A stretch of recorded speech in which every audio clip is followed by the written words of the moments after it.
In this video, we're going to learn about the remainder theorem. So the remainder theorem says if you divide a polynomial, p of x of degree n is greater than or equal to 1 by the linear factor x minus a, then the remainder is p of a, meaning just plug in the a value into the polynomial. Now, how does that work? Well, normally when you divide a polynomial by a particular divisor, you can rewrite that polynomial as the divisor times the quotient, which is usually the answer you get when you divide, plus the remainder. So if I were to think of p of x as x minus a, that particular divisor, times the quotient I would get plus the remainder. If I were to plug in a for x, I would get a minus a times q of a plus r of a, which a minus a is 0, so it would just leave me with r of a.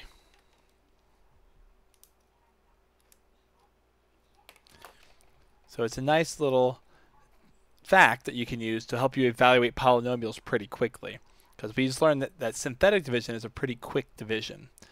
So let's use this in practice. So I have a polynomial that I want to evaluate at 3. Now in order to do this, I need to know, okay, x minus 3 will be the factor I'm going to use. And I'm going to divide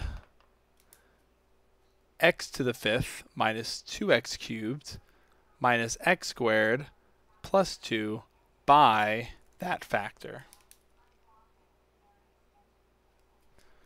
So first I'll take the opposite of that sign. So instead of x minus 3, I'll just put 3.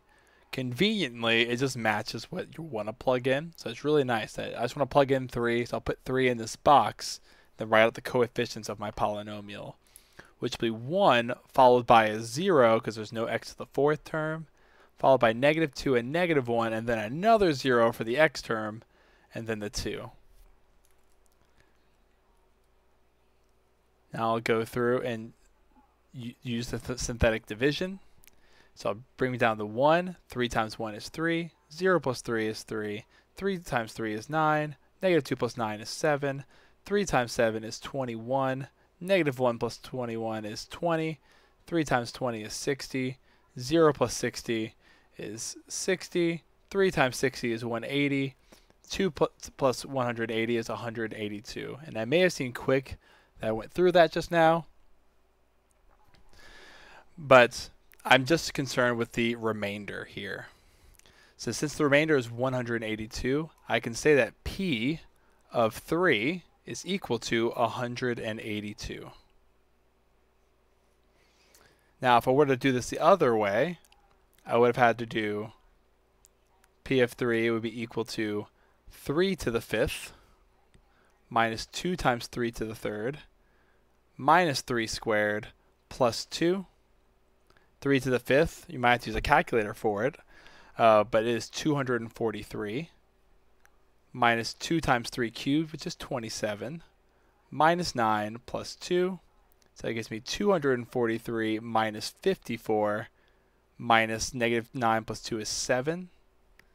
-54 minus 7 would be -61. And then 243 minus 61 would be 182. A little bit more effort than just going through synthetic division, but pick and choose your battles for sure. Now let's try evaluating at a equals -4. So that factor that I'm looking at would be x plus 4, and I'm going to see what I get as my remainder. And that'll help me find the value of when I plug in. Now I see here I have like -28 and like 20. Or at least -28 times x cubed, which would give me a very big number. So this technique is actually very helpful for that. So again, the math behind what I'm doing here is I'm taking x to the 5th minus 3x to the 4th minus 28x cubed plus 5x plus 20, and I'm dividing it by x plus 4. So I'll take the opposite sign, which is just the a value, so -4. Now I'll write down my coefficients, which will be 1, -3, -28. Don't get tripped up. There's no x squared term, so we have to put a 0 for x squared. Then 5 for the x and 20 for the constants. And I'll go through my synthetic division.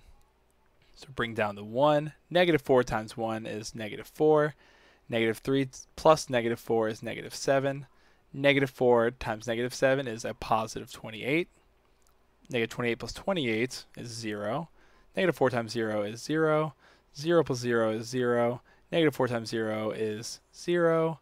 5 plus 0 is 5. Negative 4 times 5 is negative 20.